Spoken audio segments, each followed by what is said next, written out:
President, clerk, Bill here. Tony, and Ms. Myers and Ms. Colgrove. Okay, we have a forum.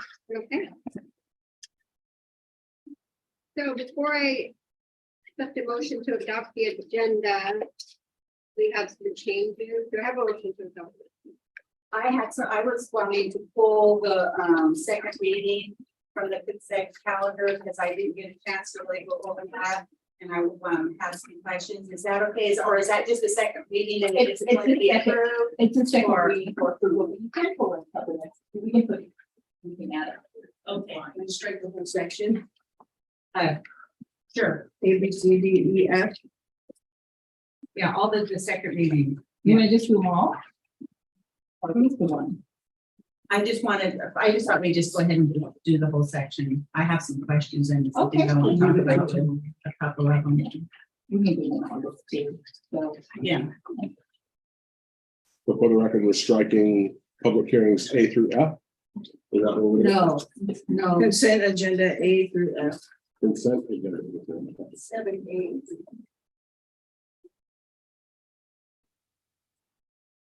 Is that the only thing on there? I know there's still one thing left on. And I have been asked to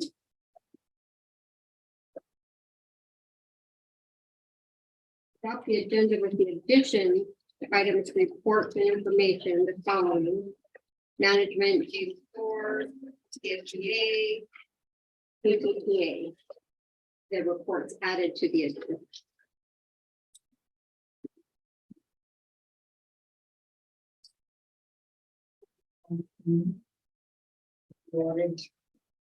Deletion of 7.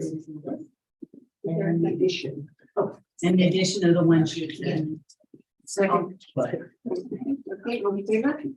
Thanks. E. Opposed? No opposed. Okay. Option, the agenda is adopted. Honoring our retirees. And That would be good. So this evening, we have some people that have put in many, many, many years in our district, and I don't even think one of them is here. Well, we have a great big cake, and we have beautiful flags. Maybe one is here. Hey, Janet. hey, just here. Yeah. I don't count. You don't count anymore.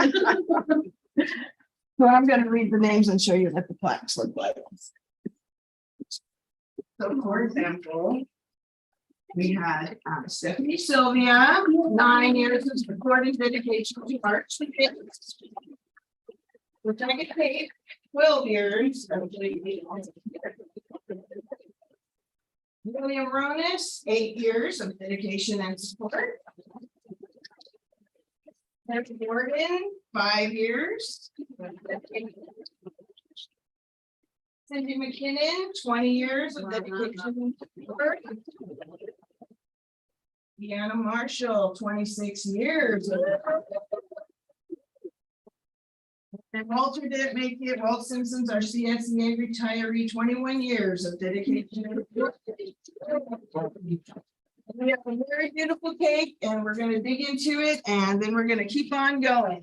I'd also like to point out we have a special guest tonight, and this is Michael Davies Hughes, and he is our county superintendent for everyone. And he wants to make a point of going to every single board meeting in his area, right? Including Bill Nort and Humboldt, or just Humboldt.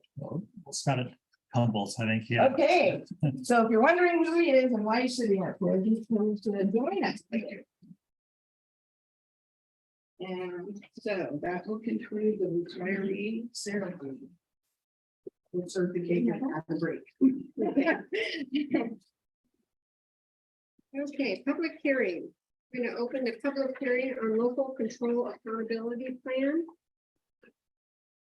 This is the time for comments or questions. And I have a, well, Steve, was yours 3E? Yes. Oh, okay. Okay, we're not there yet. Okay.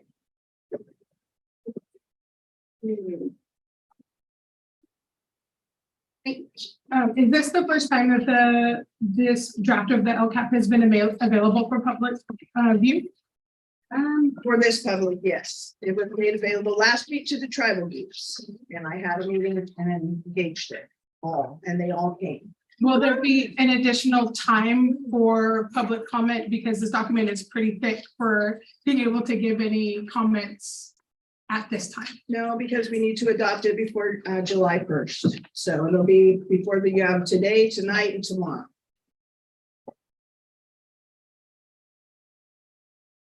Next. Oh, well, we have to leave the public hearing open. Do we have any other comments on the LCAP plan? I can point out some highlights for people. I'm referring to page 16 of the 85-page document. What we're going to look forward to next year, we're going to reinstate a full-time special education director in our district. We've already moved the funding around so that will happen. We're going to reclassify the Indian education tutors to become cultural consultants at all of the sites. We are going to plan more high engagement activities for students, more cultural gathering trips, more hands-on learning opportunities, and more family community engagement events and dinners. We will have more relationship building between families and the schools. We were awarded a Cal State Parental Engagement Grant and will be hosting parent trainings throughout the year in 23-24 on a variety of subjects. We are planning to have more family and community engagement activities. We're going to continue hosting American Indian Day, art night, brush dance demonstrations, traditional native dress shows, the winter music programs, participation in science and history fairs, spelling bee, and the 20th annual fish fair next year, and the 21st annual fish run. And so that's sort of a highlight of programs for the audience and things. Other than that, this is not too much modified other than those changes that I made that I just read to you for the next year. They're changing the template on the LCAP next year, and it'll be a whole different document. So we will be engaging folks as we move along every month. As a public comment, I'm hoping to see growth in the LCAP around career and technical education. So outside of the programs that we're offering in the new building, that there are. Anything in particular besides just in general, which programs would you? There are so many programs. So development of agriculture, through a tribal lens, really capturing fisheries, forestry, wildlife, developing curriculum around a certificate that would put students at an advantage for employment in tribal agricultural education and career path based, and partnering with the local CR to maybe accomplish that. Growing a nursing program. I know that nursing is very difficult in our community to sustain at Kamau. So there is an amazing opportunity to partner with Kamau for a nursing pathway. And then early childhood development, I think, is also something that is on the tribal end of a priority, and growing that pathway for early childhood development. So just exploration in general of all the various pathways and how we might meet them, And in addition, we have a desire to continue what you started this year in the mental and behavioral health pathway. Good. So that'll be the first new pathway that we've seen in a couple of years. Yes, in our consultation with tribes, every single one of these areas that you just mentioned, with the exception of agriculture, were brought up. Are they in the LCAP? Well, they're going to be in the LCAP once we finish the building, and then we move our programs that we currently have, which are 4, into the building, and then we go from there.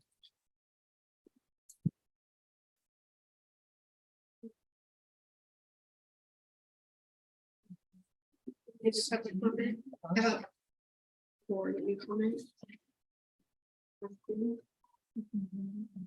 None at this time here. Okay. maybe one other addition would be to center equity, you know, have an equity lens, maybe even an equity committee in the district to review policies and procedures around not just achievement inequities and the causes of achievement inequities, but also climate concerns as they relate to diverse student populations, including the Two-Spirit LGBTQ AI plus population. What would that look like, maybe?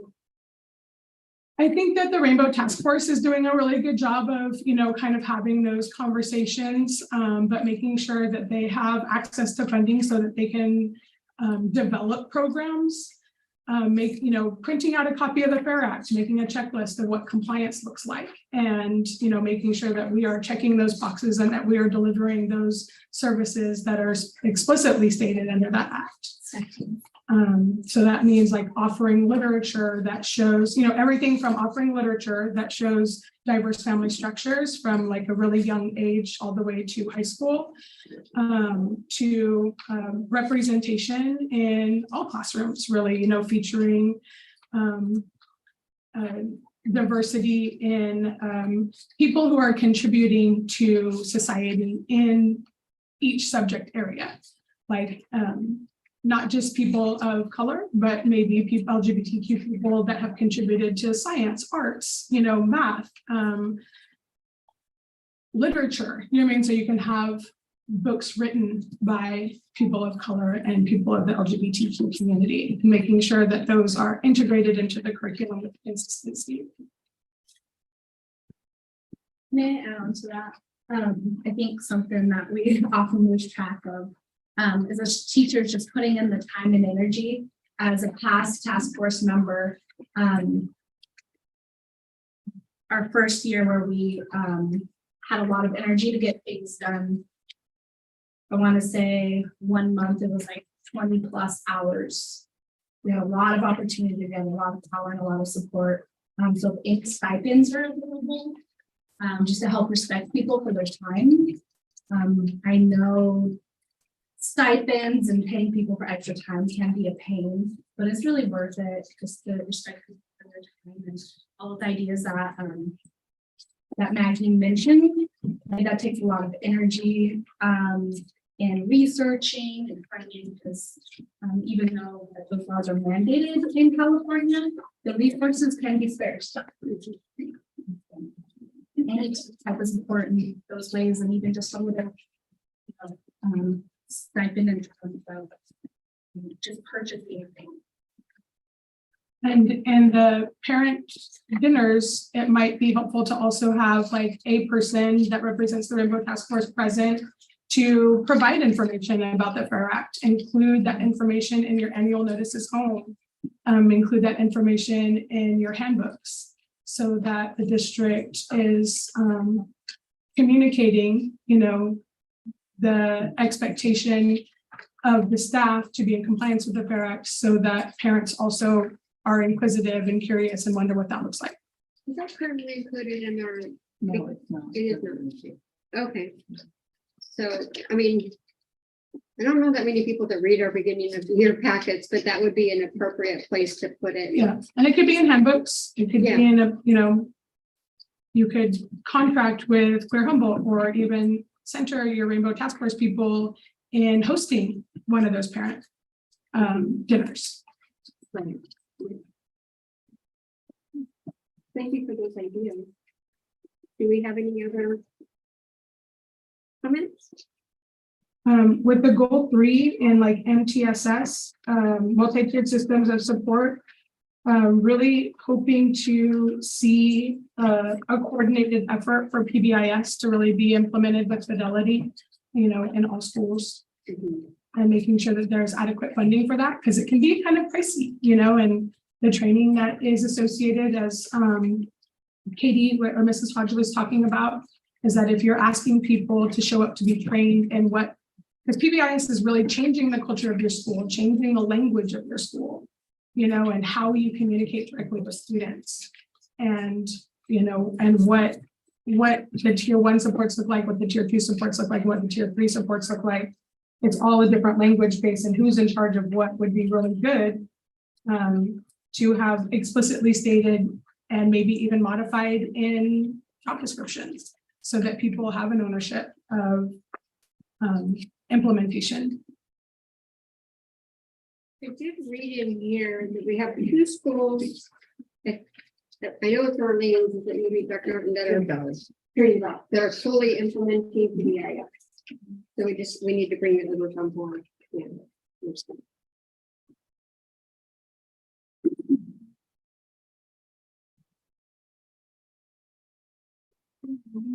Okay, we're going to close this public hearing and open up the public hearing. Open public hearing on the education protection and account protection. Farming that. It's part of the budget, and the education protection account deductions for this year are as defined in the packet. We have to have board approval for our expenditures for our 22-23 year. And again, this will be an estimate of our expenditures currently, because still not really taking into consideration this total cost. However, we know we will spend all $3 million of it on salaries for teaching, for instruction. So that would be our teaching staff. And for next year, we're doing the same. We'll receive 3.1 million. And that is for our salaries for not all of our teachers, but the majority of our teachers. Part of it on LCFF funding. So this is just a step that we have to take. It will be posted on the website, and that's it. It's just something we have to do for Matt. Yeah, so my question about that, so the 3 million, is that a separate fund? It's part of the LTFF. Okay, but It's a separate resource. okay, why do we have to have a hearing on this and not anything else? I mean, the only reason I'm asking is because I know that our staff costs us more than $3 million. They're like 85% of our 11 million. So if you look at the information, I thought the I did. requirement. And part of the article, I'm not very good at Roman numerals, so I'm just not even going to go there with that, but section 36 of the California Constitution. We're required to determine how the money received from the education protection account are spent in our schools. Okay, so that's different, it's like a different feature. Fine, from our regular. We just have to identify the 3.1 million, and it's only, we cannot spend it on administrative salaries, so that's why it's under a function of housing, which is anything with instruction. So it's just easier to do our teaching salaries, our teacher salaries out of it. It's well over $1 million, right? That we're able to capture and allocate all the funding to those salaries. Do we have any other questions about this? Education protection account projection? Correct me if I'm wrong. Carmen, but this fund of 3.1 plus, it cannot be spent on administrative costs. So for the public knowledge, it cannot be utilized in that manner. It is a part of the staff funding. Let's see, we have a resolution. Forward. Any other questions or comments? Okay, I will close the public hearing on the education protection account projection. And I will open it, the public hearing on KTJUSD budget adoption for 23-24. And I do have a comment from Steve. Can you guys hear me okay out there? Okay. I can. What is my good one? The mic should be working. Because it does kind of get. I always turn the air conditioning on to. I have a couple of questions regarding the budget. One, if there is a rare instance where some member of the audience here had a suggestion on a change in the budget. How would that take place at this late date? We would write it down, we would take it into consideration, go back in and type it in. Right? Actually, on the budget piece, we have. There's no way physically possible for us to go in and make the changes that would be required from not myself. I could stay here for the night. But then I would have to then have the county go there and run it back through their system that they have. Precisely, that's what I wanted to hear. So we have the County Office of Education here.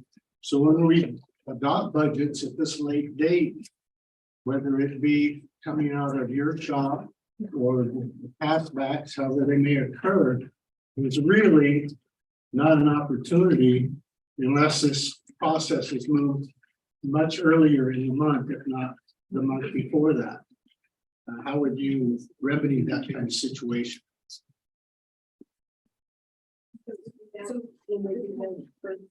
So we just had a training. I was asking the county superintendent when they get to his shop if he can do that. President McLaughlin, I'll defer to you, Board President, if you want me to respond. No, go ahead. Yeah, if you could respond, that would be wonderful. Happy to do that. Thank you. Yeah, you're welcome. So there is a budget development timeline Uh-huh. that actually the board puts forth and the district puts forth. And then within that timeline, because we have 31 school districts. No doubt about it. That we have to, and 15 charters that we approve. So we have those timelines for the purpose of being able to review to make sure that the budget is something that can be approved by the county office. And then we provide feedback to the district to make sure that they're on track to be able to approve their budget or bring a budget that's approvable to you. And then, of course, we have interim reports throughout the year to make sure that the budget is tracking correctly. And those things are brought before the board.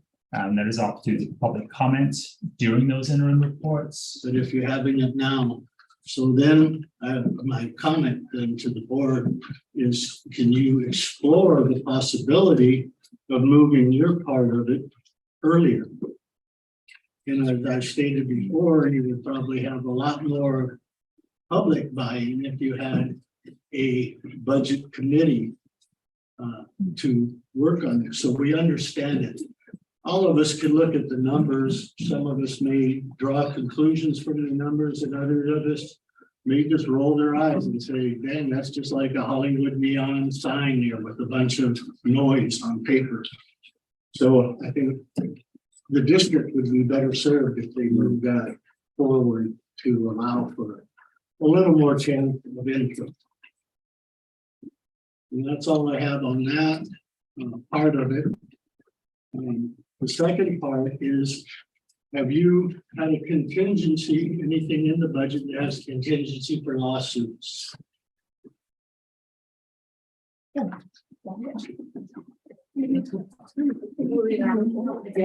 asking anyone that has the ability to answer that. Okay. I would recommend that, some are going to be coming. I'm not here making a threat. I have no plans of my own lawsuit by any means, but I believe that if the board continues to act in the manner that it is, that lawsuits will be coming. And then you at least know where you're going to get the money when that comes about. So that could be in your first revision report, or however you call it, perhaps. But you ought to look at it and think of the pending environment that has been created and has also been going on for some time. So it's not anything new. It's just going to come to a head of something. Thank you. Thank you, Steve.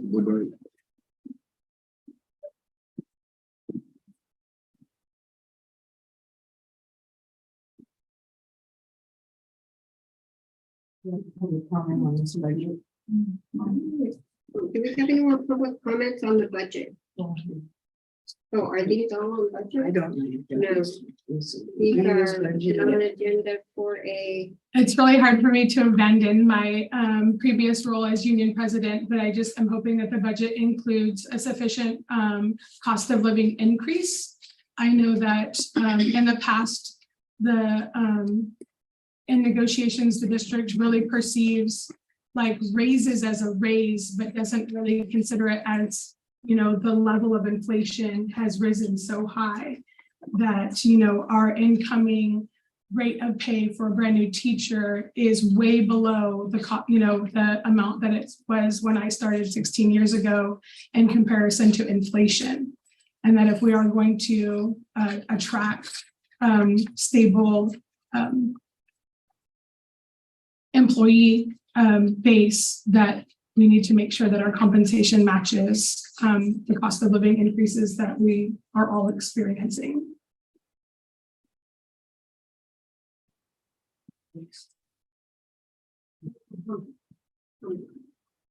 question.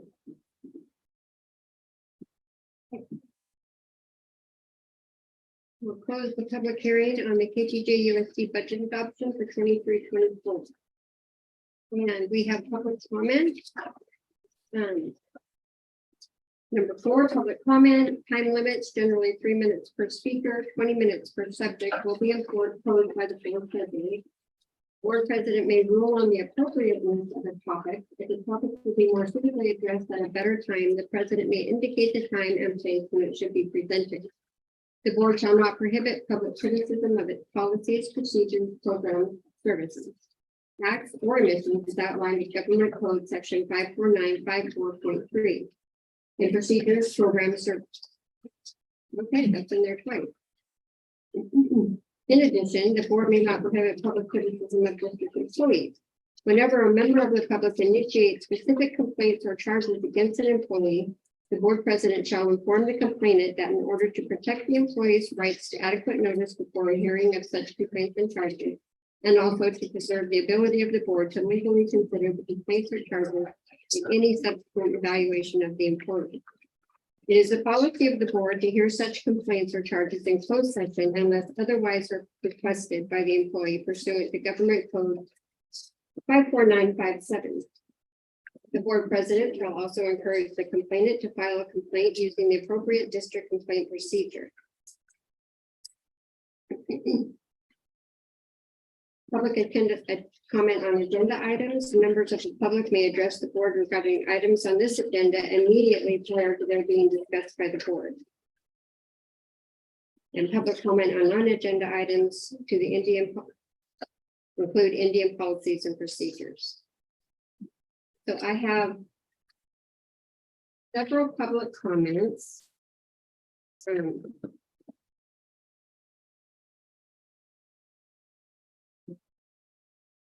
And some of them I'm a little unclear. Well, let's start with Kate. Kate? Yeah. Okay. Thanks. Do I have to step up to the podium? Yeah. Sure. Hi, my name is Kate Angus, or also known as Kiki as a nickname. I'm just here to kind of elaborate on the policies and budget regarding equity and fairness with a nod to representation, and how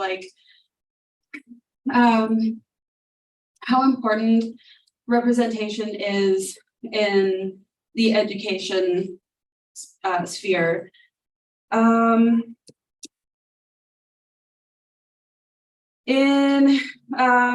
I guess overhearing a comment earlier about funding and stipends and that kind of thing, especially to pay people for their time. I think it's also relevant to say that the purpose of these equity trainings and this representation that I'm talking about is to educate people and to uplift people who are marginalized and oppressed. And that's kind of the purpose of this learning and teaching. And so, unfortunately, because of this, the structures that we live under, that labor tends to fall upon those oppressed, those marginalized. And so I also just wanted to echo that paying people for their time, paying people for their positions in teaching is really important. And I guess to wrap up, I recently taught a songwriting workshop at Hoopa High School, and it was really incredible to see the environment of the students and how open and welcoming they were. Myself being a queer Indigenous person, that I felt safe in communicating that kind of thing. And so it's clear that there has been a lot of education and that the students are learning and that they are being at that age. I mean, I guess like in comparison to when I was in high school, it's a completely different environment, and I felt really welcomed in those spaces. And so I just wanted to kind of remind everybody of the importance of those educational moments, and I guess the importance of, sorry, I'm a little flustered, I don't usually speak on a podium.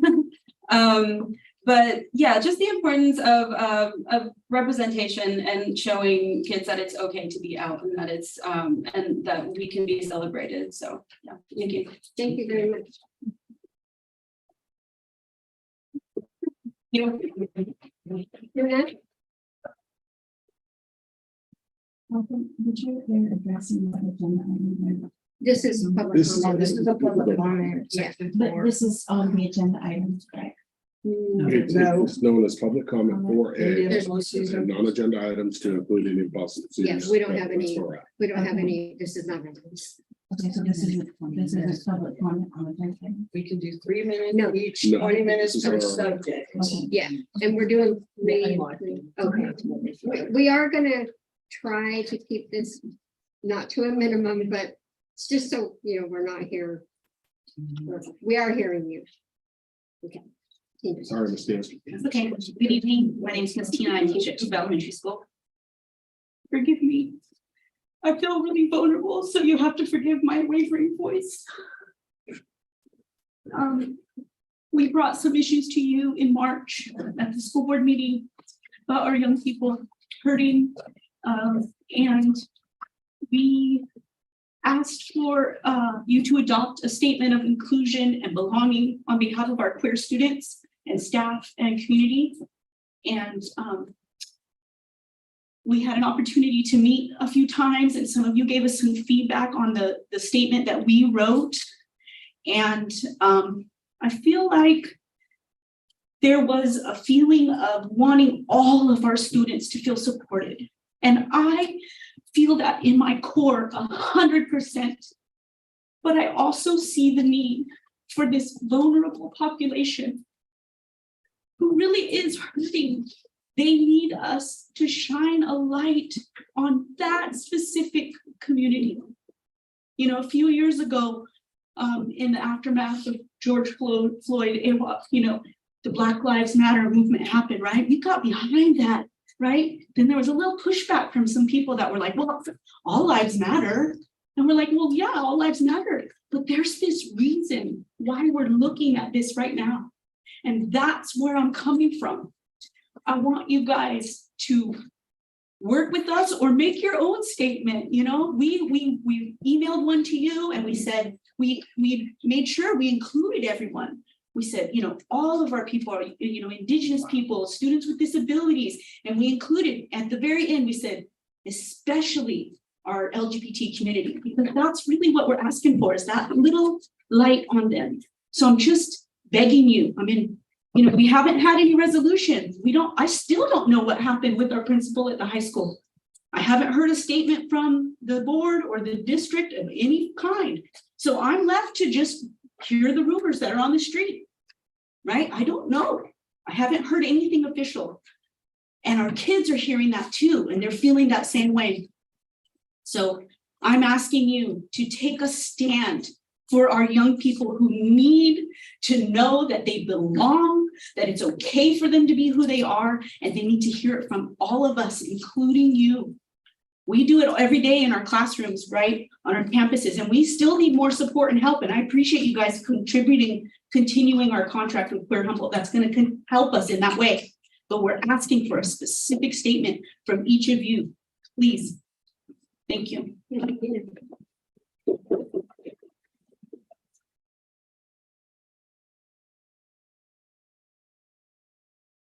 Here's KTJUSD. Is this a public comment? Oh, yeah, yes, ma'am, it is.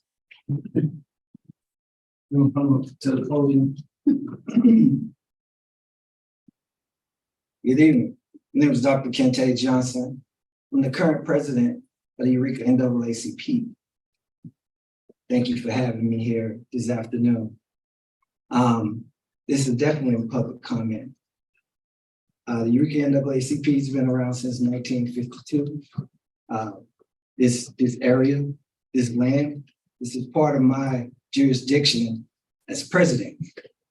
My boundaries of responsibility run from the southern edge of Mendocino County to the northern Oregon border, from the Pacific Ocean to the eastern edge of Weaverville.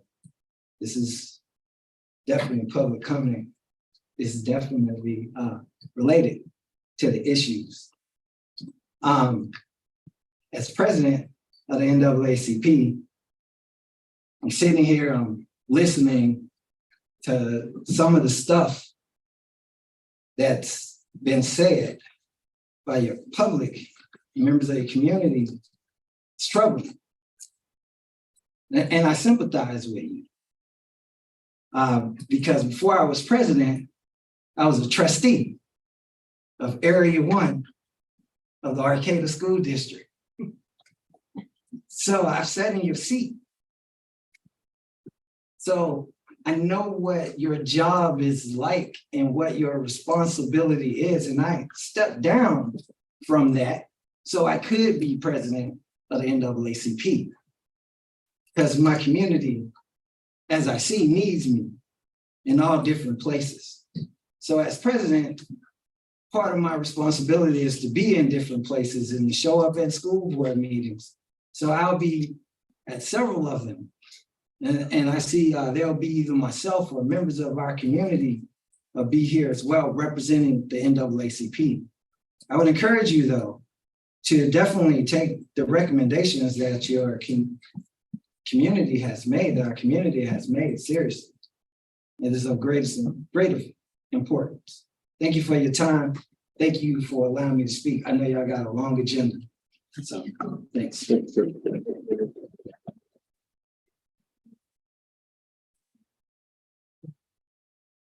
Maggie? Wait a minute, yours is on specific agenda item? No, Just no public public comment. I just wrote it instead of for A. So I haven't really been able to come and talk to the board, but I'm here to talk today as an exiting employee. And I have just a couple of things that I want to make sure that I feel like have been missteps of the district, and that those mistakes aren't repeated. I guess first and foremost, as a teacher going into an administrative position, I should have been given the information that I have hiring rights to return as a teacher, and that communication was never given to me.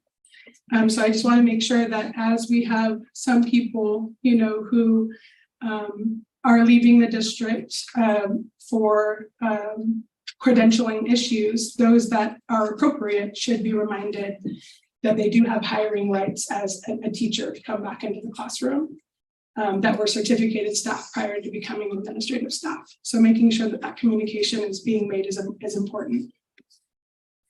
The next mistake that I think the district has done was treat a complaint against a school employee that is discriminatorily driven and give it merit.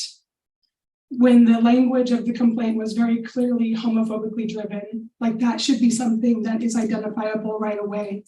And the people involved should have been invited to a mediation as parents, as opposed to an assumption that there was wrongdoing. Investigation should be done efficiently and not wait 60 or more days before they even begin.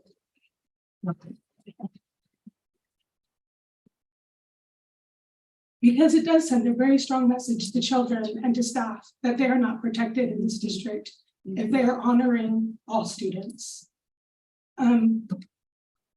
I believe that the complaint against me was a retaliatory action because I was following a directive from the superintendent and following the law.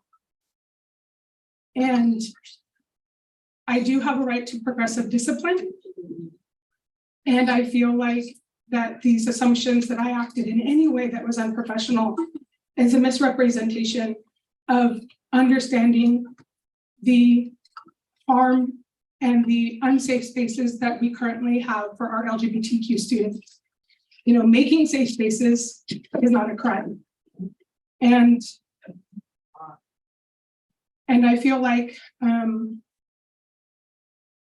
if the complaint before me is received and no other teacher or administrator has ever raised the concern about kids showing affection at the high school, I feel like I'm being disciplined for student behavior that is the same behavior witnessed daily by every teacher or administrator at the high school and probably at the elementary schools. But I'm the only one who is being disciplined. And I can't say that this is motivated. I mean, I believe strongly that this is motivated because this couple was a same gender couple.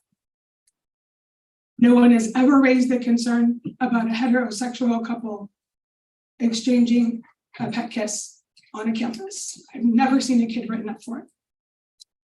And I've never seen a teacher or an administrator written up for witnessing it.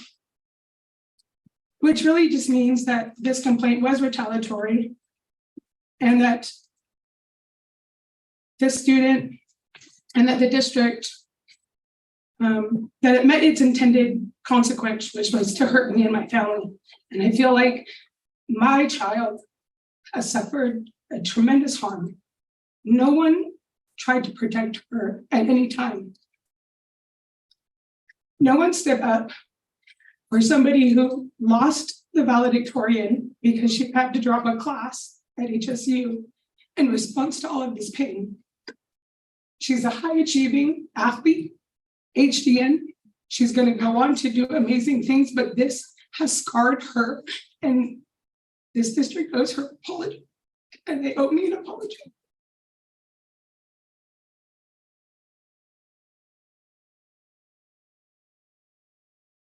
And I would like to have an opportunity to talk about my personnel file in the session, because I've done my best to protect the rights of students and not disclosing anything that would potentially harm them from their own families.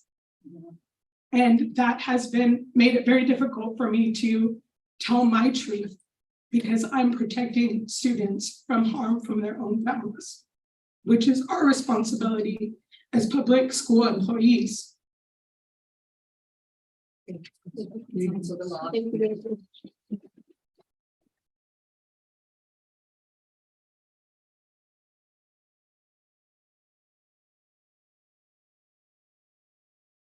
Lemony had, but I'm not sure what you have.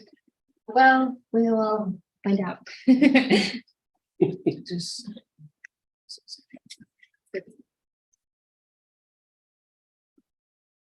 Before I speak, I would just like to thank everyone who spoke before me. I feel like there's a lot of power in this room, and I want to bring attention to that, and also that it brought a lot of emotion within me before I could speak today about a different issue, but also a very important issue. So my name is Lemony. I'm a former student at Hoopa Elementary, and I'm also a student at Harvard College right now. I'm also an intern for Save California Salmon, and as you know, each year we have the fish fair, and Save California Salmon often has presenters come into the classroom, and this year I did a presentation on youth advocacy. So I had students from the 5th, 6th, 7th, and 8th grade, and we did this activity together where I asked them what was something that you want to change in the school district, right? And the 6th, 7th, and 8th graders said their school lunches. They were unsatisfied with their school lunches. And I know kids can be picky and maybe that's like, so I asked them, I was like, well, what's so bad about your school lunch? Like, why do you want that to change? And I was horrified by what they said. They said that sometimes they didn't even get a school lunch because they ran out. So they just threw them a peanut butter and jelly sandwich. Or they found rotten food. They found the same meals they've been eating over and over and over. It's all processed, right? And we talk about things, especially within Hoopa, they also noticed that there was a difference between how the other schools' lunches, like Six Rivers, that one girl said that she went to, not Six Rivers, excuse me, Trinity. She went to Trinity and there was lots more diversity in their food options. They had fresher ingredients. So I do think that Hoopa is experiencing worse food, I guess I would say. And it's hard to not think of that as some kind of like discrimination. Thank you. And so I want to bring attention to this, right? And I especially feel like we need to bring attention to this when we talk about teachers who don't want to stay because of quote unquote bad children, quote unquote children who misbehave. You know what I mean? And they're hungry, they haven't eaten all day. Yeah. You know? And then we also talk about school reports, newspaper articles about the failing grade. You can't achieve in class if you're not being fed right. You know, we talk about having disproportionate poverty rates. How can we change that? Providing them school lunches, you know? So I'm sure that you all are aware this is a problem. I'm sure people have come up to you before and presented this. So I have a solution. So if you don't mind, I'm going to come up and hand out these. So there's, you don't mind this. Yeah, can you pass them on down? There's like 3 right there. 3 different handouts. Yeah, so there's 3 different programs that the Chef Allen Foundation provides. So Chef Allen Foundation has been around since 2009. They've helped over 13,000 schools and 3.3 million children. It's a fully free program and service. And I've been in contact with multiple people from the Chef Allen Foundation who are eager to get in contact with you. So the first, here actually, let me pull up my notes just in case I'm not missing anything.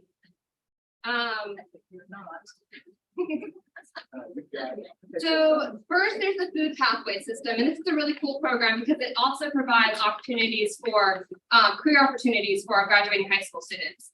So the Chef Allen Foundation, they partner with California community colleges, so CR, and students who are in culinary or interested in foods, they may do like a food sovereignty lab, or not, I guess that's how I'll call it, but just food sovereignty in general. They would go through this apprenticeship program, and it's like 6 months, and they would go through the apprenticeship program. They'd be fully trained by Chef Allen Foundation, and Chef Allen Foundation would also pay them $17 per hour, so we wouldn't even be paying these students to come work in our kitchens. They would be fully trained by Chef Foundation. They would have the resources, and they would work in our kitchen and share those resources with their staff. So that's one program that we can be a part of.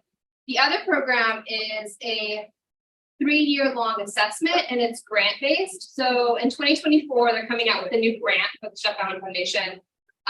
So you'd be a part of this 3-year assessment that would include like workshops, online courses, on-site assessment. So someone from Chef Allen Foundation would come into our kitchen. They would do a complete assessment of like, you know, what resources we have to have fresh food. You know, what does our facility look like? And so they would do this complete assessment, and then they would also give us actual items to like make that change. So then they also offer on-site and virtual technical assistance. So developing our staff's culinary skills, kitchen efficiency, budget planning and staff planning. And then after that, they would provide continuous support and evaluations throughout the 3 years.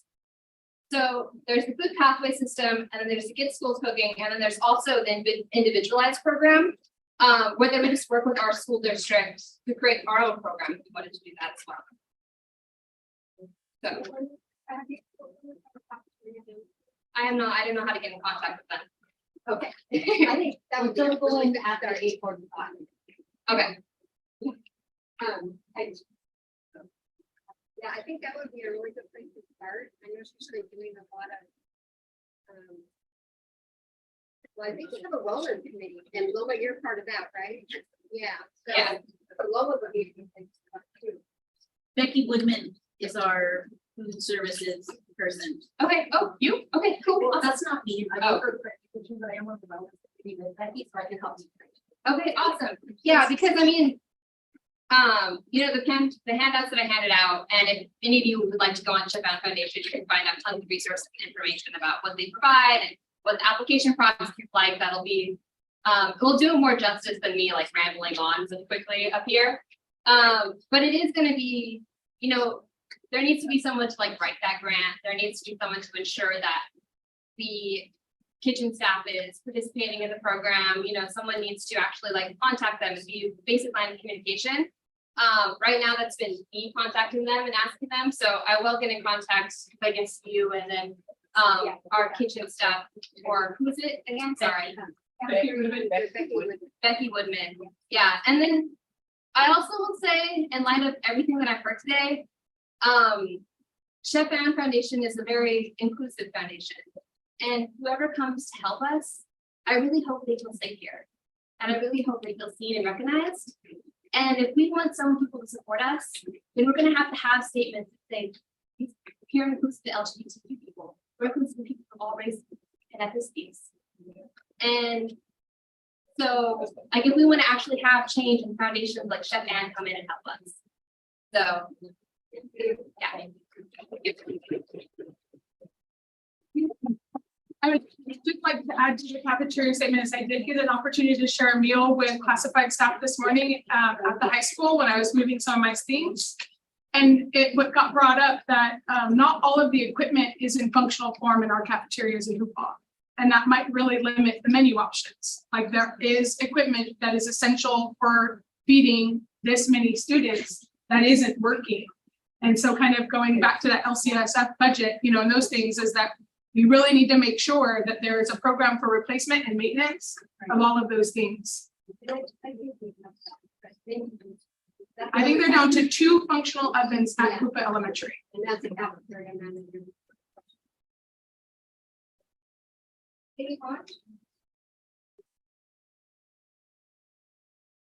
Like to also speak to that when I worked at ASIN.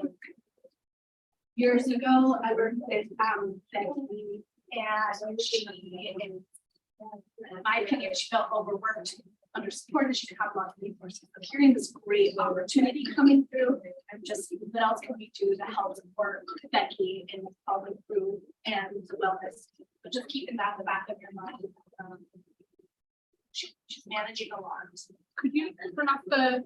I'm not sure that mic is working, because I really didn't hear what you said. Request to turn it, please. You turn it off. Or-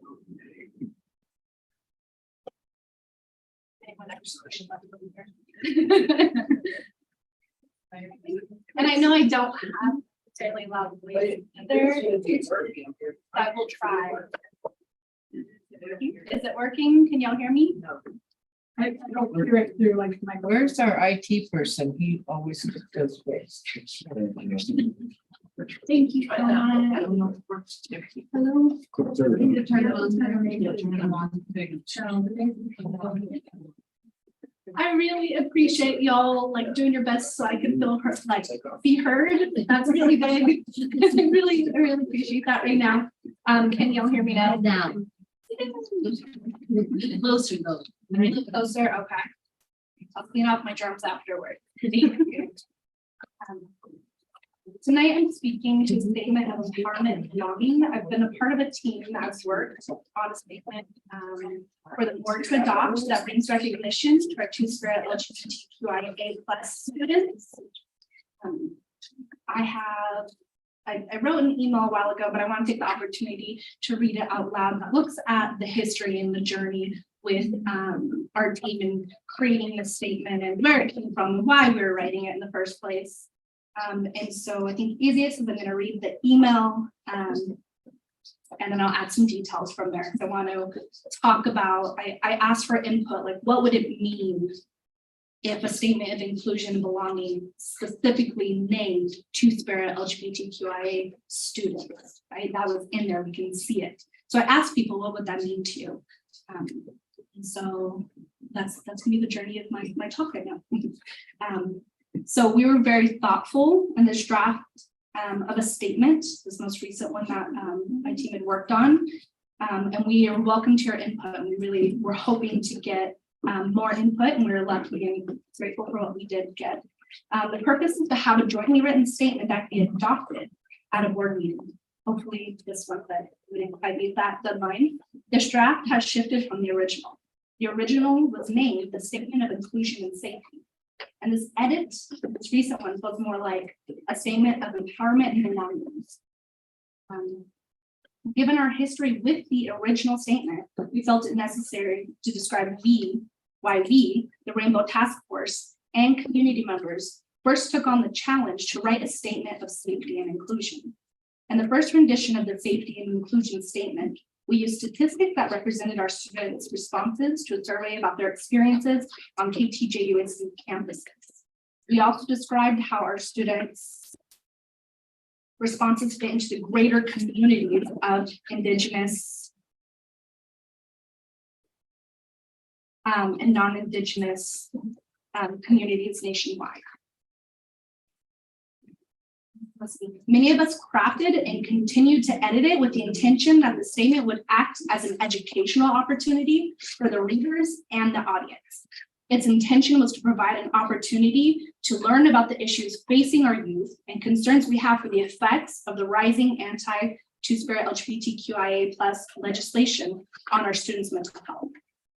The statement was an adaptation from Senator, but it came from Congresspeoples and senators, and it was from their Rise Up LGBTQI+ Youth in Schools resolution. So that was the original that was edited and came down to us. That's what we were working on. It was a call to demand equal educational opportunity, basic civil rights protections, and a freedom from erasure for all students, including LGBTQI young people in the K-12 schools. State governments and school districts across the country crafted their own version of this Rise Up resolution to stand in solidarity and acknowledgement of the effects of the anti-Two-Spirit LGBTQIA settlement. This new statement, so the one that we have presented to you in an email last, the new statement was born out of a request to make a statement that's empowering and defines the high expectations that we should have of ourselves and others. Which I just have to say, like, I really appreciate the input in that, because that's something that we can really get, like, all of us can get behind, right? We're making those expectations. One thing that we need to make sure that gets done, and I say we because I'm a part of this community, I'm a part of our school, even though I'm going to be at a different capacity, is it's imperative we include visibility toward Two-Spirit LGBTQIA students. Let's see, and something to keep in mind is when we specifically name them and we specifically say we want these students to be seen, that's different than saying all students, because very, very recently, when we would say all students should be free from bullying, not everyone was equipped to interrupt when a kid would say something that was really hurtful, like, oh, that's gay. Even though we just said all students should be free from bullying. So the message that sends is everybody but our Two-Spirit LGBTQIA+. And so I know we're on this journey and we've been committed to more trainings and we have goals. But that's specifically why I'm asking that we're very explicit and we say that so students know we do inclusion, because they've seen many examples on our campuses that show that when we say all students, that we don't actually include them.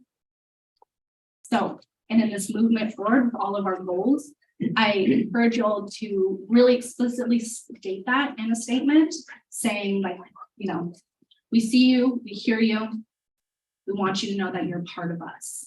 and that we're working towards. Very quickly, I have from the Mitchell Gray family.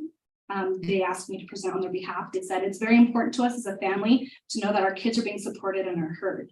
Being an auntie of someone who's a part of the Two-Spirit LGBTQIA community, as well as a cousin to many others, it's important to myself and my family that our children are 100% supported by their school board and all others in similar positions, such as teachers and faculty. Well, you and the people who fill these positions, you have the power to make impactful change and the power to make a positive difference in our kids' lives. I believe that the statement regarding the support of Two-Spirit LGBTQI kids would be a tremendous gesture in letting our kids know that they're loved, seen, heard, and supported, no matter their gender or sexual orientation, because they are our kids.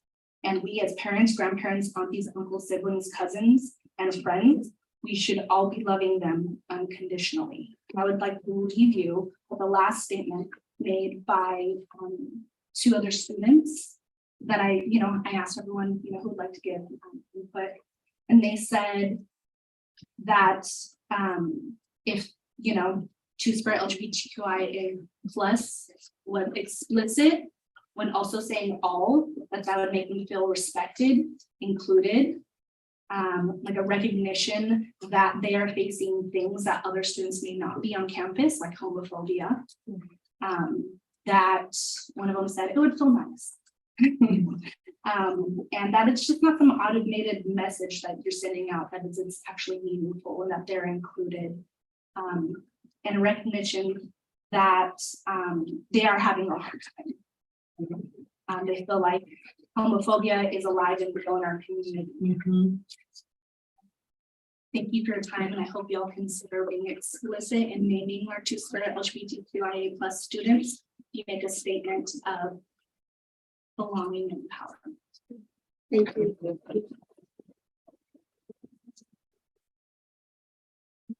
Okay, I am, so we're well over our 20 minutes on one subject, I think, but I'm gonna go ahead and let people speak, but can I just ask you to keep it to the 3 minutes, if you could.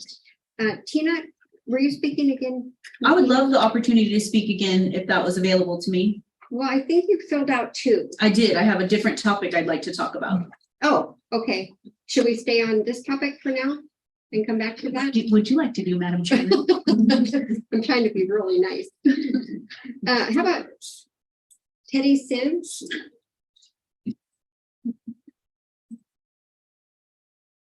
Good evening. My name is Teddy Simon. I'm the Indigenous Justice Advocate with the ACLU of Northern California. It's really a pleasure and an honor to stand here with all of these folks this evening coming up from the Bay Area, really to be in solidarity with them. The ACLU of Northern California and the Hoopa Tribal Education Association sent this letter around by email last week to members of the board, but I know we're all overwhelmed with email, so I just wanted to bring it hard copy as well. And really look forward to your response and the opportunity to work with you to create a safe and welcoming environment for all students, and especially Two-Spirit LGBTQIA students and staff throughout the district. We're all aware of a rash of anti-Two-Spirit LGBTQIA laws and hateful speech across the country, and we've heard the direct and really harmful, traumatic, scary impact that has on our kids and our communities and our staff and faculty in our schools. We at the ACLU have gotten several really troubling allegations of discrimination and harassment against Two-Spirit LGBTQIA students and staff here in Climate Trinity. As you know, California has some of the strongest laws in the country that protect Two-Spirit LGBTQIA students and school staff against discrimination and harassment, and give them the right to freely learn and teach about California's diverse history. California students have a right to education that is inclusive. The Fair Education Act requires an inclusive education in history and social sciences, and the California Healthy Youth Act requires inclusive, comprehensive sexual education. But for months, members of the community have been asking the board for action on this and haven't gotten the traction that they deserve. we see that in LCAP goal number 2, that the district is committed to creating schools that are inclusive, environments which are welcoming and safe for all students and families. But in student surveys, we see that not to be the case. And even in the district's own data citing 72% of students experiencing chronic absenteeism, that's a huge number. And undoubtedly, some of that is due, or a lot of that is due to students not feeling safe and welcome in schools. So we urge you to work with these community members, many other community members who have concrete requests of the school board that they've brought. They've brought energy and enthusiasm, commitment, ideas to address these issues. And we're here to support them and support you in doing that. And really an opportunity for this district to not follow the trends that are happening in so many other places in this country and really walk a different path forward. Thank you. Thank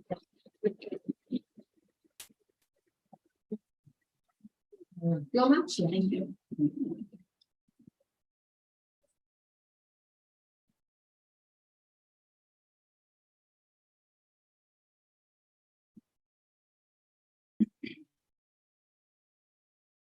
Everybody, so I would like to also address the unsafe climate that students in Klamath Trinity are experiencing, and I really want to emphasize, like, if you look at the statistics from the Rainbow Task Force, like even just one of the statistics that 20% said they don't drink water during the school day, so that's like a fifth of students like not getting a drink of water, like it's really serious. And so that's why I'm up here today. Like that's the main reason why I'm up here today, to talk to you all. The Rainbow Task Force began, my understanding is it was in response to an act of violence that happened in the bathroom years back. And I think we've made a lot of progress since then. The district working with Queer Humboldt and starting to do education, and the board, you know, trying to listen. I think we really did make some steps. Unfortunately, when Maggie has been one of the greatest allies to queer students and to the queer community here, she's tried really hard to, I know because I worked with her, to like include curriculum, which is what the state law is asking us to do. Maggie worked really hard to include curriculum, to take kids on field trips, to, you know, and it's known, everybody knows, like Maggie is one of the greatest advocates. So when you all pushed Maggie out of her office, it's really, really harmful. It's been really, really harmful. It set us back a lot, and it was really harmful. And I've been really upset about the silence around it as well, because like somebody else said earlier, nothing's been said. And so what does that say? And so the little bit of progress that we made in order to make students, staff, community members feel safe, people feel a lot less safe. And I have to say right now, like I'm going to pause for a second and breathe so I can speak well, but I don't feel safe. I don't feel safe. I've been wanting to say this to you all every board meeting, and I've been scared. I really like my job. I really like working for the youth, and I really want to do this.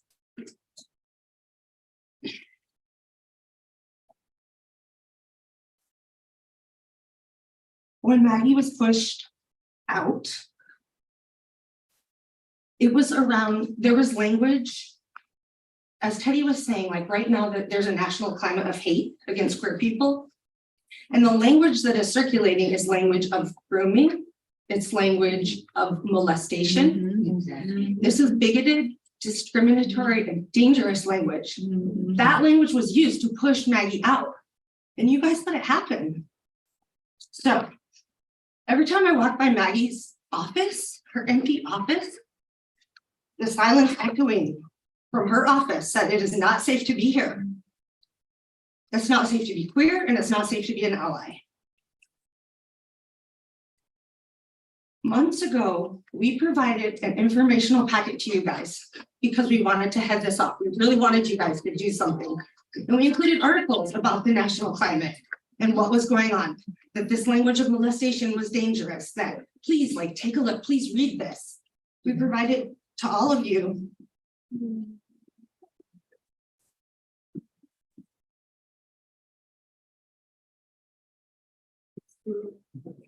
I guess I'm trying to keep it short. The last thing I'm gonna say is that please adopt the resolution. Please take the time to specifically name Two-Spirit LGBTQ plus students. It's not a very big ask. In the letter from the ACLU, there's some asks. They're not really a lot, y'all. It's pretty easy. Like, we can do this. We can do this. I also think that Maggie is owed an apology, and I really would like to see that happen. And I want to thank you, Maggie, for standing up for queer communities and for doing what you've done. And I want to say that we see you. And the last thing I'm going to say why I think it's so important to specifically adopt a resolution that talks about LGBTQ, because right, like, we know that the suicide rate for Native students is like way higher, right? And the suicide rate for LGBTQ students is way higher. But what if you have a queer LGBTQ student? Then we're thinking about what are the rates. So I'll say, like, we all might have different beliefs. We might believe differently, right? About what we feel about queer people and if it's okay or not to be queer. Those are our personal beliefs, but I think everyone in this room wants our students to be alive. Yeah. We want our students alive. We agree on that. Yep.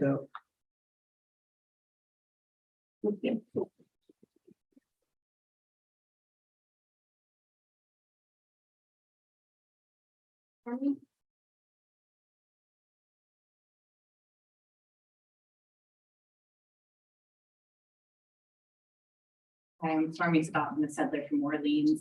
It's an honor to speak after Loma. It's an honor to speak after everybody else who's already spoken.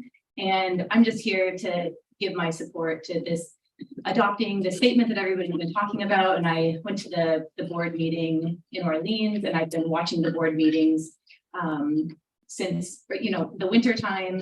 And I'm going, this is still happening. And I know it's like, please, 3 minutes, everybody, 3 minutes. If you want to get through these meetings, this needs to happen. Yeah. It's like, I need to recognize that where I am here in Hoopa tribal territory, and of the resistance that people have fought over the years for what they know is right for their people, and where I live in Kukuduk Aboriginal territory. And so you have a people who are going to fight for what they need and for what the kids need. And it's not just a matter of like, let's not take up this time where there's other issues that are important and there's so much on our plate. And so this is going to get, pushed to the side until we can do something else. But there's a long history of resistance and solidarity for supporting the most vulnerable of us in the community. And so you're going to continue to see this. And I want to support you in continuing to take the steps that need to happen, and know that greater resistance will come to not making a statement like this, because it's the right thing. And that's in the arc of justice. This is where we're headed. And so join us in supporting these students and continuing to do your part and in expediting the process.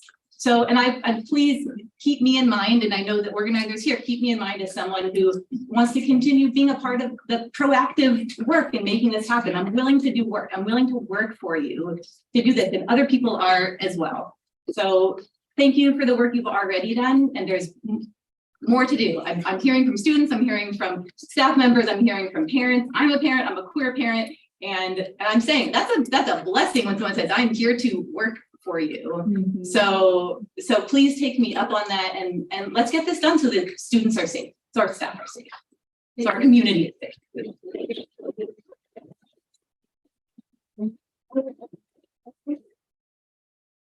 We didn't hear you. Annalise? Annalise.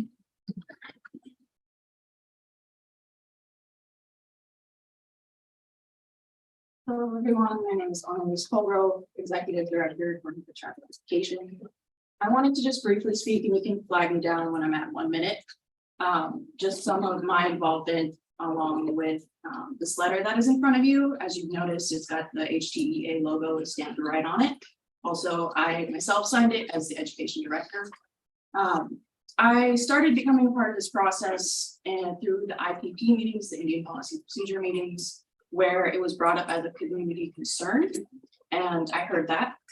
And then it came to me through the Rainbow Task Force wanting to work with the tribe, asking for the tribal consultation on drafting what that resolution would look like to be brought to the board in hopes that you all would approve something.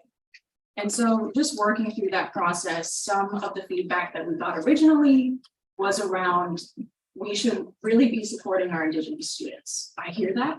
I believe in that as well. That's why I do the work that I do. So we moved that to the forefront.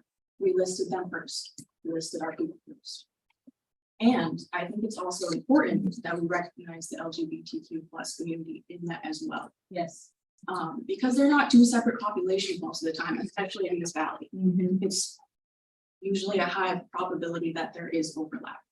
And even if they aren't Native, they're still a part of this community, and we do have a vested interest in our youth and our students. So overall, the resolution that Katie Hodge had sent to you all to consider, I believe only one board member sent back some edits, and we took those into consideration. And one of the edits mentioned that it was repetitive in mentioning the LGBTQ community. I didn't necessarily think it was repetitive. I think it was really providing that needed emphasis that needs to be there. If we need to scratch that, I think that's up to you. Just as long as students can see that and to know that and to have it listed somewhere, anywhere. I don't think there are any policies explicitly listing that or identifying that community. So I think it would be important to have it somewhere, really anywhere, just kind of acknowledging that. I think that's all I will say at this time. I think the resolution in itself is a very neutral statement. And I do really, I would really like you all to continue to support what these asks are, because it's not just them, it's not just a specific group, it's not just the Rainbow Task Force, it's coming from the community. Thank you.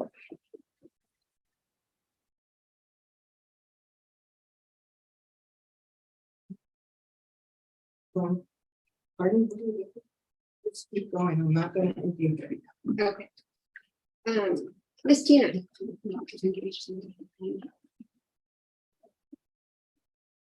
Thank you again for giving me an audience for the second time. I appreciate it. I am coming here with just to bring it to everyone's attention that Hoopa L has 12 openings. Teachers, we're like super scared about what's going to happen at Hoopa L next year. And I know that there are some legal reasons why some of our teachers were let go, credentialing, testing, pieces and parts and puzzles.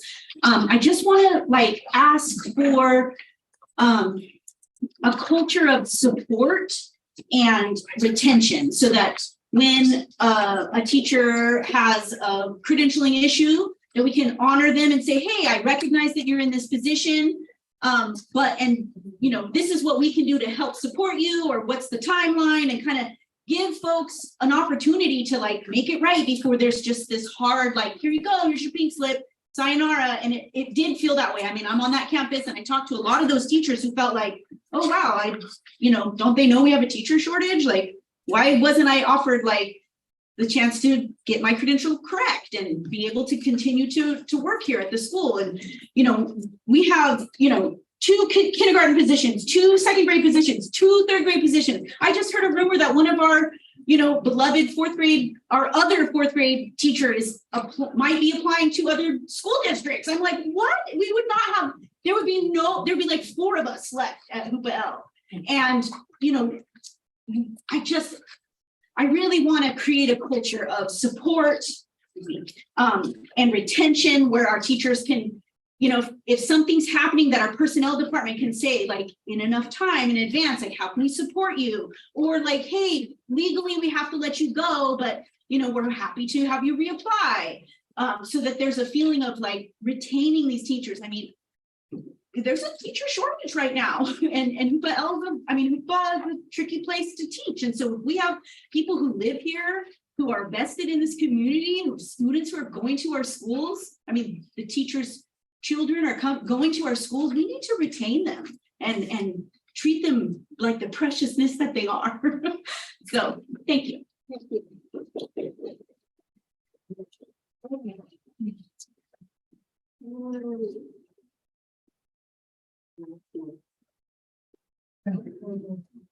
Reports and information. So, Mr. Davies Hughes, my job is to introduce you and any comments that you would like to make to our audience or anything you'd like to say. Sure, thank you, Superintendent Williams. I feel like I'm in class passing notes. I feel like I'm getting in trouble. Hey, first of all, I really want to thank you, Superintendent Lane, for the opportunity to come here this evening. As county superintendent, one of my roles and responsibilities is to superintend the schools in the county, and that's a really broad term, but visiting the school sites and visiting the board meetings is an important element of that. I want to say that you are dealing with difficult matters. There's no doubt what's reflected in some of the comments that came to you today. I wanted, just my perspective, just from coming here tonight, I want to affirm some things for you. I think you have a very healthy board community. The fact that you have these individuals who are coming before you this evening is reflective that this community is invested in what's best for children, and that you, 7 members of a board on a late June evening are all present, reflects your commitment to this community. I want to call out President McLaughlin. You are running these meetings with grace and compassion. Yes. I want to acknowledge you for that. That's really all I have to say at this point. Thank you. Thank you. Thank you.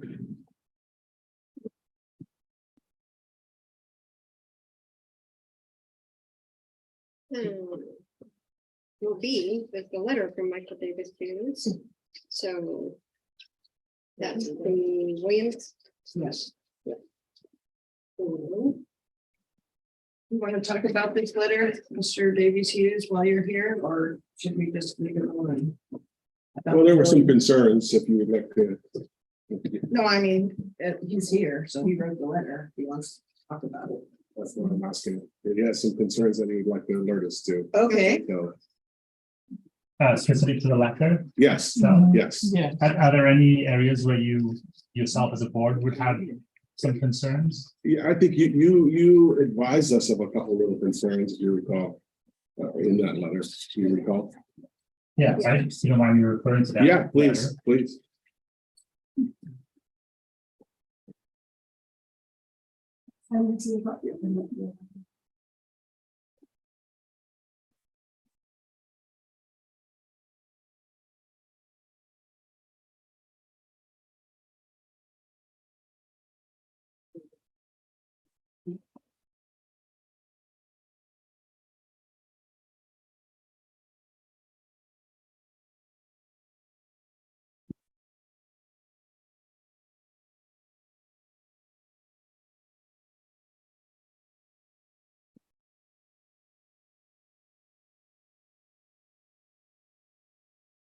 So looking at this letter, I'm not seeing concerns. But I'll just sit here. The information I got from the Williams, there was a couple of concerns about. Okay.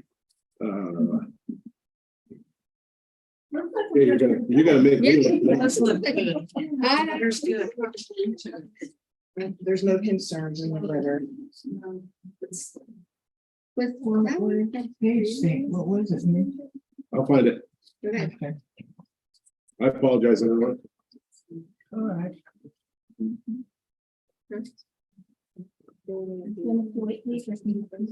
If you guys want to come back to it, I'll dig. Please move on.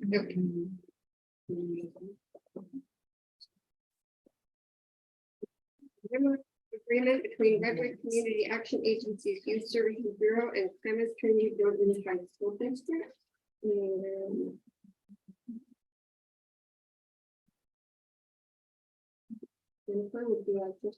This is just an MOU standing as evidence that the Youth Service Bureau, also known as the Raven Project, a division of Redwood Community Action Agency and the Clemens Trinity Joint Unified School District, have stated formal their intentions to work together in a coordinated effort to provide supportive services for homeless, runaway, trafficked, and US LGBTQIA+ youth between the ages of 12 to 21. And so it's just evidence of an MOU between us and the agency. Recommend approval. What should we have consent? It's just under information. I would, is this an ongoing MOU that we do every year, or is this the? Or is it new? Yeah. Or is it new? This is the new one. This is a new one. Although the Raven Project does have a presence at the high school, I think that's been going on for several years. The motion that we approved. Was We don't have to do. Family engagement Oh, yeah. program award. Okay, I'm also just providing information that on behalf of the CSU Chancellor's Office, External Relations, they've been given us $25,000 over the next 2 years so that we may train our parents and our guardians in a myriad of subjects. So it's called the Family Engagement Pilot Award Program. Yeah, we're gonna turn that over to Indian Education and we're gonna let her run the trainings. That's exciting. Over how many years did you say? 2. 2, thank you.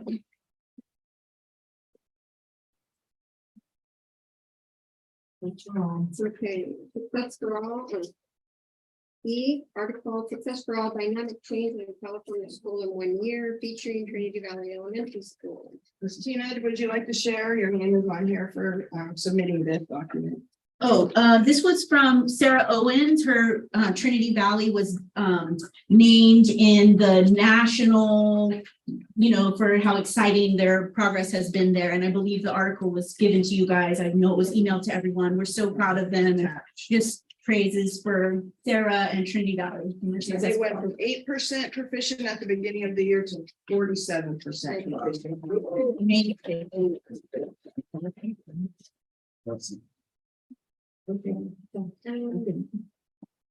Yeah. Company reports. Gary, you have a report? Yes, I'll report. Are we really finished with well, this must be under something else then. These are all the principals, reports, and managers. Oh, okay. My name is Lori Hodge. I represent Area 2, which is most of Willow Creek, except the part that Martha represents on the very end.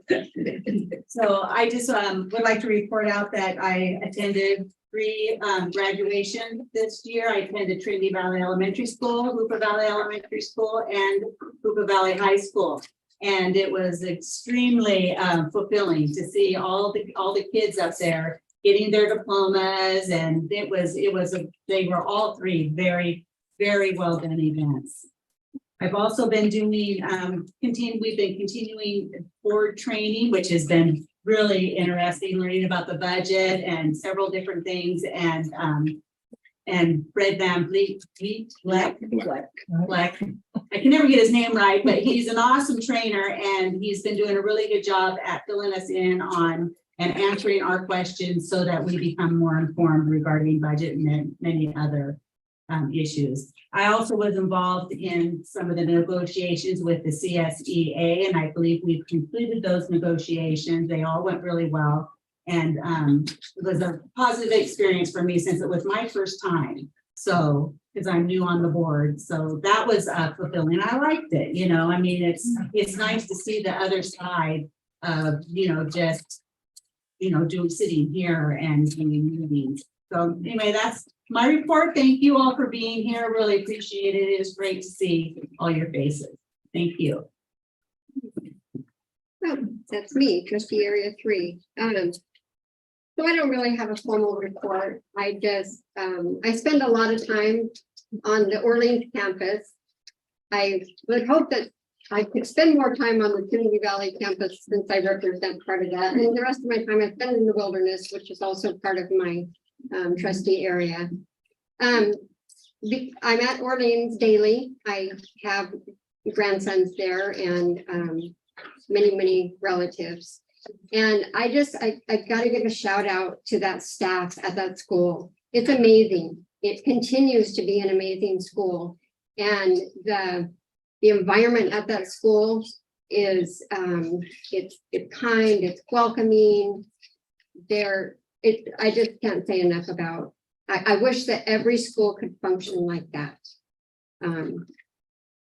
So I can't really, I have also enjoyed our board trainings. You know, you guys, our board trainings are making us a better board. Right now, I feel like we have a good board and a caring board. And we care about each other and we care about our kids, because guess what? They're ours too. You know, every one of us has children, grandchildren, nieces, nephews, cousins in our schools. We care. Thank you. Trustee Colvin. My name is Krista Colvin. I'm the trustee for Hoopa. And like the rest of the board, we have been going through an immense amount of training. And I think that this board is really taking advantage of learning from all of the information that is being presented to us and applying it in the decisions that we're being faced with. I also had an opportunity to attend the graduations. It was very hot. I didn't get on the stage, but I was really happy to see the way that they were delivered. I appreciated the way that they went. And as a Hoopa tribal member, I want to say, Annalise, I really am proud of the way that you presented the information, and I just want to thank you for that. And that's really all I have to say. My door is open. You can call me. You can come by and see me if there are issues that you want to talk about. Good evening, everyone. I'm Paige Tilton. I left the ranks of teaching in December, so I'm partially one of these plaques and cake that you have. So I think I'll have 2 slices. I also attended graduations. I had the honor and privilege to speak at the Hoopa Valley Elementary on the message of resilience and resilience of these students and as a community. Again, I'll echo the trainings that are happening are informative and definitely showing growth of all of us, understanding, for me particularly, understanding this side of the game, if you will. The high school graduation was phenomenal. I thought, obviously very hot, but it was.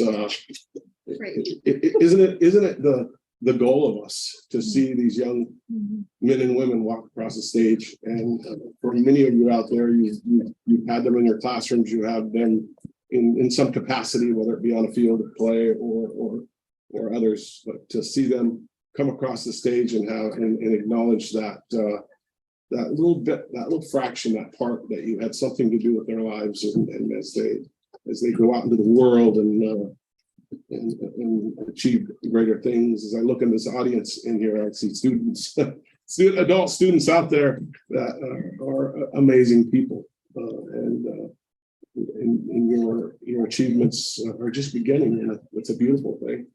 I will also report that I was one of those people that reported back to Ms. Hodge and the statement, and I had it was taken to a point of constructive criticism that was harmful to that statement. That was never my intention, and Katie and I had talked about that, and so acknowledged Ms. Kogo that I have been in communication with Ms. Hodge about that, about the statement that we need to adopt, recognize, love, embrace. Thank you. That's it. Until now. I'm going to say that now. There will be out. Trustee Jackson? I really don't have a formal report, but I, like everybody else, I just got on the board in December. So I'm new to this and I appreciate the trainings. We've been having intensive trainings, most recently the budget, which I was waiting for since December. And we have budget things that come across and it's just, I mean, I didn't even understand the line items or so I appreciated that, our recent budget. And I too attended the graduations and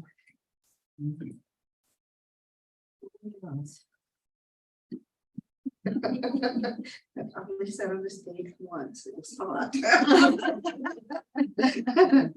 But Anyway, I really do like this open forum when we talked about adopting this town hall, we call it. And I really think it's a good thing. And even though somebody mentioned, well, you're going to keep hearing from us, well, that's what it's set up for. And it's an opportunity, I think, a real good opportunity for people to express themselves and an ability to come and express themselves. Or sometimes you're like, where do I get that chance to say what I want to say? And sometimes things are passed before you wanted something to say about it and there was no opportunity to address it. So anyway, I'm really supportive of the town hall and I hope we stay with it. So that's all that I would like to say. Thank you, Leslie. Trustee Maxey. And my name is Debbie Myers and I'm the trustee from Jack Norton Elementary and Witchbeck Elementary. And I've been involved in and out of the schools there even before I became a trustee. And I have to say, you know, our staff down there did a great job. They've just stepped up and our principal, you know, Mr. Henderson has kept things going whenever our road was closed from the storm. We got hammered and we had snow and we had trees. The road was closed for about a week, I think. And still we found ways to, you know, keep the school going. And I've been to several assemblies there and they're like I never even, I don't think in all my years of going to school combined ever was involved in the assemblies that he puts on for the students there and gets them involved. And even they played like tug of war in the cafeteria and kids got up laughing and just having a great time. And so I just think, you know, we've had a really hard year in a lot of ways, but I also feel connected here in Hoopa too. My children went to, all of my kids actually went to Hoopa High School here. And our players were right.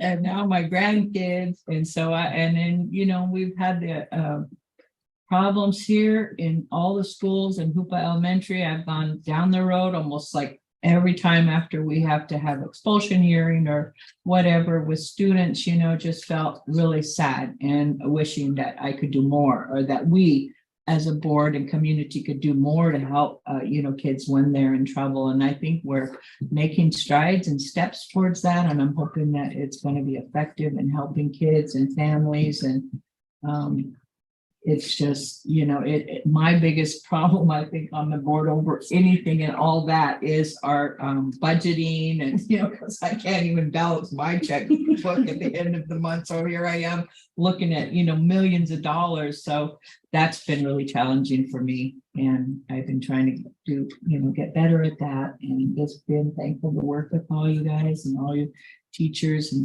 you know, staff that's here. Yeah. Thank you. Thank you, Debbie. School site monthly reports. Do we have Mr. Beckstead here? Oh, Ms. Bray. Well, she called on me first. Like, kind of like, we've never done that before. You should have told me. Oh, You did call on me, but I'm Terry Bray and my area is Area 1 and it's Salyer, but I don't consider that. I consider that we're KTJUSD, where I think all the kids and all the areas and all the schools are all of ours. So that's the way I feel about it. And I am very pleased, like Leslie said, that we are doing town hall meetings and that there's been many, I was in the district for 25 years. So I have sat over there many times. And so I hear you. I want to know. We all want to know. This board is very compassionate and caring, and they really, this is an amazing board. And I've seen lots of boards too, so over the years. So they really do have the interests of the kids and the community and the staff at their forefront. It's our number 2 priority is the staff, and our number 1 is safety for everyone. So Thank you, Terry. Did I miss anybody? No, you didn't miss me. So I went to A, Mr. Beckstead is not here. We have his report. But we do have Mr. Principal Jason Anderson. See if anybody has any questions, I can answer them. I did forget to put, I had a kindergarten graduation. I forgot to put that in the board report. Donning did a really great job. It was really cute. But it'll be in the paper this week, hopefully, if Allie doesn't forget. So, but that was great. And graduation was great. And, you know, like a coach, when you have your best player, your hardest worker, it's coaching is pretty easy. So I have 2 dynamic teachers downriver and a great staff. So it's a good place. Anybody has any questions?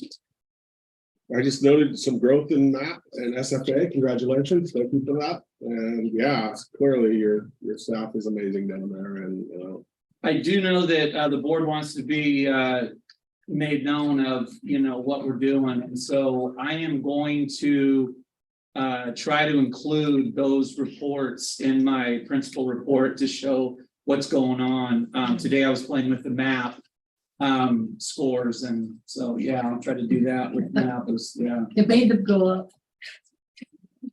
well done, Terry. Thank you, Mr. Henderson. all right. If Paul was not here. I do want to shout out for Orleans that she does state that site council vacancies are there, and she included a little QR code. I don't know if that's going to be on the website or anything, but she is calling for site council, future site council participants. That's important, pretty important.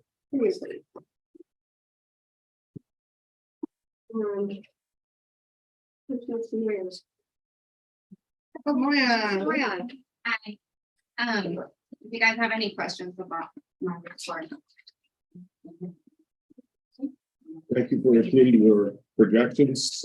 Correct me if I'm wrong, but you look like you're projecting 38 students next year at this point, not including any freshman, sophomore flow. But thank you for your graduation. Beautifully planned. Good. Roses to you, if you will. I heard. I'm sorry I couldn't be there. My child was graduating too, though, so that's why I wasn't there. But I was really, really proud of my staff because they all came and they really stepped up their game to make sure that everything went the way it. Thank you, Moya. And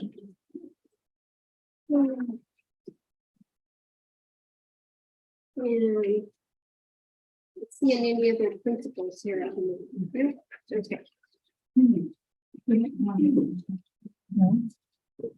That's true.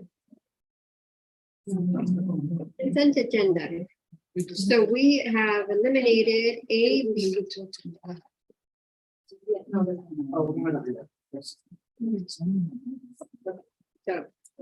we have eliminated A through E, but we will be taking a vote on the Blackbaud Giving Fund. So do I have a motion?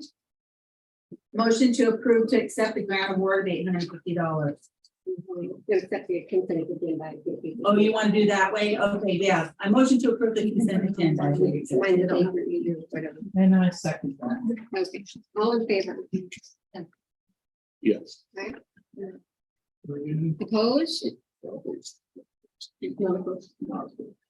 Okay, no oppositions. Consent agenda is accepted.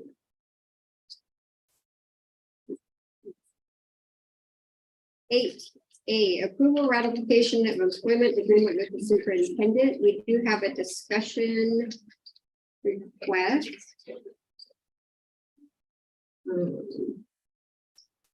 Steve, I'm pretty sure it was just here. I truly wish I didn't have to speak on this, but I feel compelled in a lot of ways. There's a lot of new people on the board. So you're inheriting something that probably you wouldn't do yourself, or I hope you wouldn't. And also there are members on the board that actually supported what I'm going to say. And that's following the hiring procedures in your Indian policies and procedures, which I don't believe that was followed in the hiring of the superintendent. And I find that problematic is probably the most diplomatic I could say it. Perplexing, puzzling, and downright disrespectful to others who may have wanted to apply for the position or any positions within this organization. So I would encourage you to look at whether the hiring process has been followed, the application process, the vetting process that's in there, the process of interviewing, and the process of hiring, the bringing in of the Indian tribal governments to have a say and other people to have a say. That did not occur in this instance. I'm not speaking against the superintendent in any way. It's the process. I brought that process to you numerous times. And here we are again dealing with it. And so please look at that, firmly understand what you say you're going to do, and then do it. Just as many people here have asked you to stand behind things that they want you to say, but once you say them, do those things. Do the right thing in the right way, and you don't have to have second guessers or saying what ifs. There are many qualified people for many positions in here who have not been given the opportunity because of the circumvention of the policies in this employment.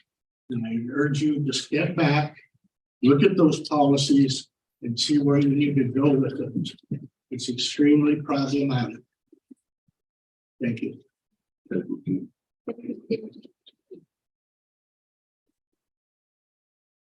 feel like I should comment on that, but I'm not.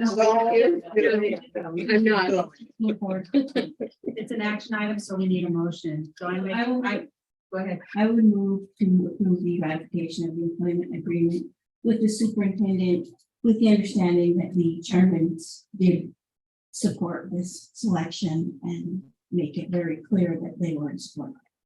I'll second that motion.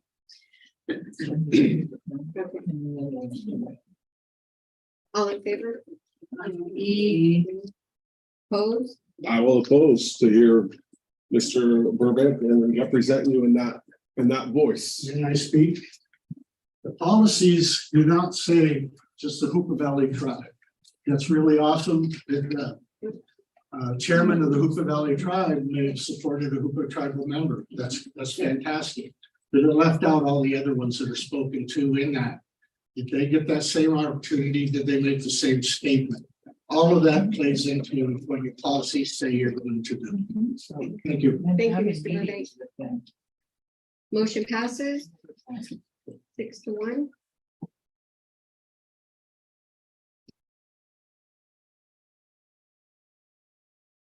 Approval of memorandum of understanding between Klamath Trinity Joint Unified. Oh, B. Okay, approval of resolution number 23 through 69 to rescind the non-reelection of certain probationary certificate employees. Do I have any discussion? Can you clarify, please? Clarify. Oh, There were 3 people that met the minimum qualifications and got themselves another waiver or into an intern credential. So we are rescinding our non-reelection of those people to have them come back and offer them employment. I make a motion to approve. One second. Is that the one with the resolution? It's the one that got passed around with the 3 names. No, I mean, is there a resolution attached to that? I want to, yes, could we have that motion with edits, please? Because I think there were some edits that need to happen on the resolution. Is that okay with the motion maker? Oh, Yeah. Thank you. So who made that motion? Myers. I have a whole motion. Maybe made the motion, but I don't have the paper and I don't have my glasses. So sorry. I can't read the one I have. Motion to approve resolution number 23-69 to rescind the non-reelection of certain probationary certified employees. Teacher security. That's what it was. Yeah, that was the motion that you made. Right. With edits to this, because I believe that there needs to be some editing done to the top. I have more. So do we need to read the edit or just say that? No, just say that. So to rescind the non-reelection of certain probationary certificate employees with the edit. The motion on the floor. You still second? Oh, it's a second. Okay, all in favor? And Opposed? I'll find it. Motion passes. Sorry, I keep going back to the Can I speak as to process real quick The process of the non-reelection process? of, kind of after the fact, but It wouldn't affect your resolution. It's just a matter of how you treat people when giving them a non-reelection. You know, and that, you know, that it's really, I had a lot of phone calls, you know, from folks who were very, very hurt by the manner in which, you know, the school resource officer interrupted class instruction to hand deliver a non-reelection and really made people feel like they did something wrong. we have had that conversation. Okay. Thanks, Megan. Well, and if that could be procedural, like Right. this is an appropriate way to do it. Yeah, thanks. Approval of memorandum of understanding between Hamilton. What? it's really hot. Really hot. Can you turn that back on? for Well, me? I'm comfortable. The last one. Okay. It's like the last thing. Okay.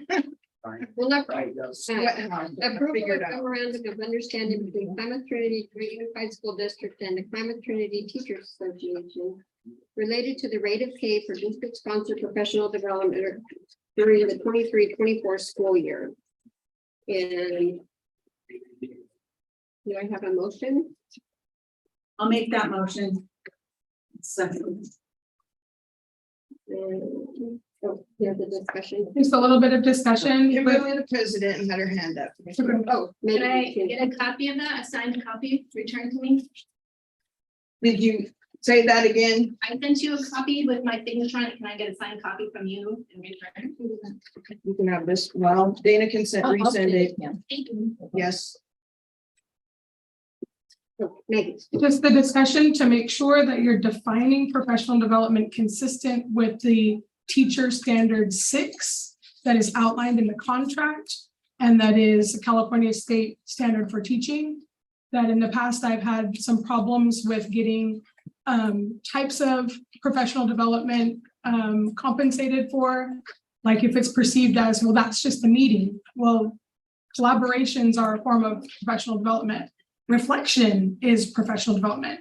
So just making sure that if you're making a memorandum that says professional development that's consistent with the Klamath Trinity Joint Unified School District CBA with the Teachers Association as it's defined in section 6 of the contract.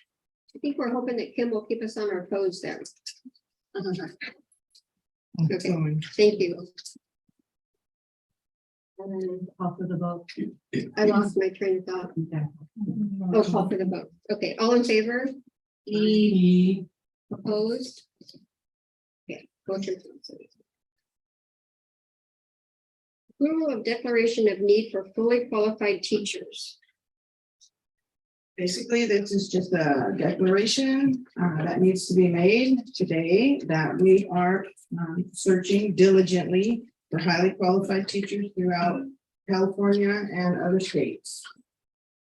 It's procedural. I make the motion to approve our declaration. All in favor? Opposed? Being none, the motion passes. Number 9, public comment on closed session items. Members of the public may address the board on matters published on the agenda. Wait a minute. Yeah. Okay, You're good. right, You're good. okay. Yeah. Do I have?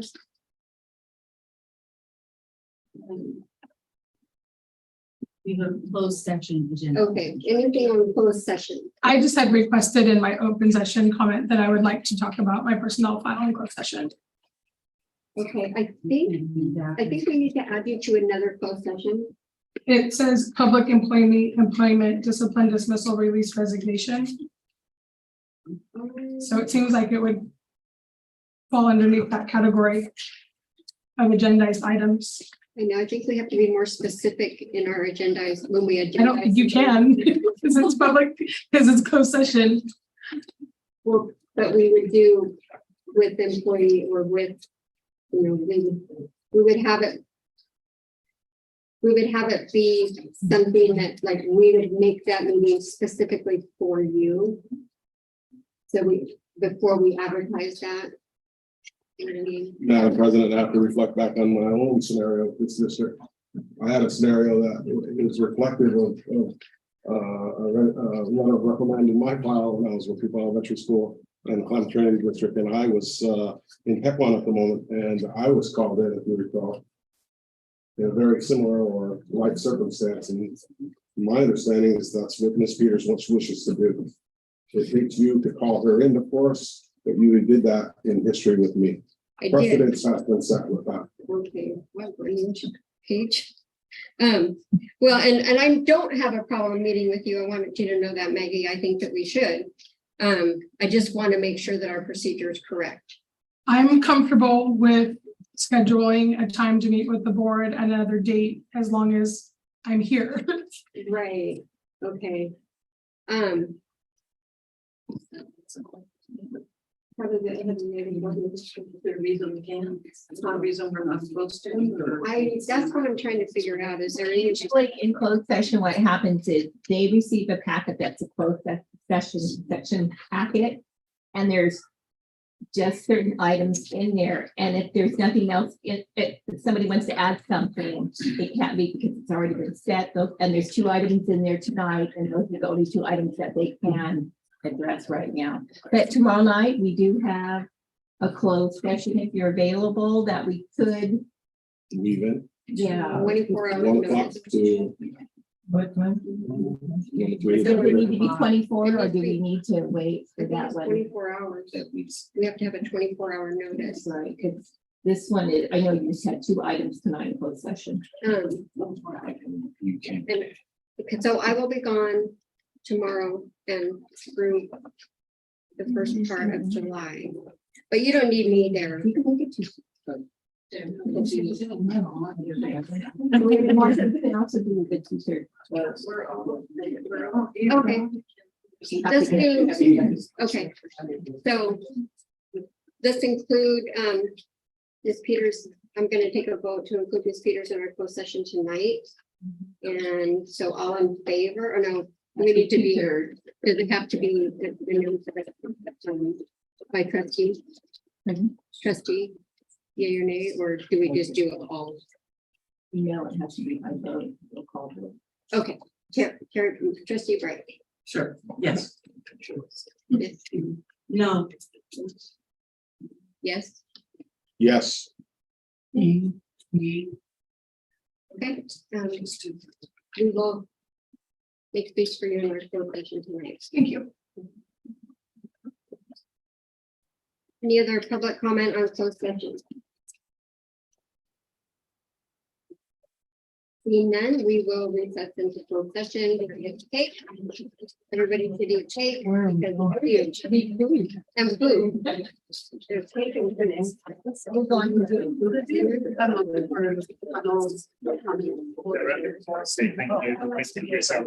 Thank you.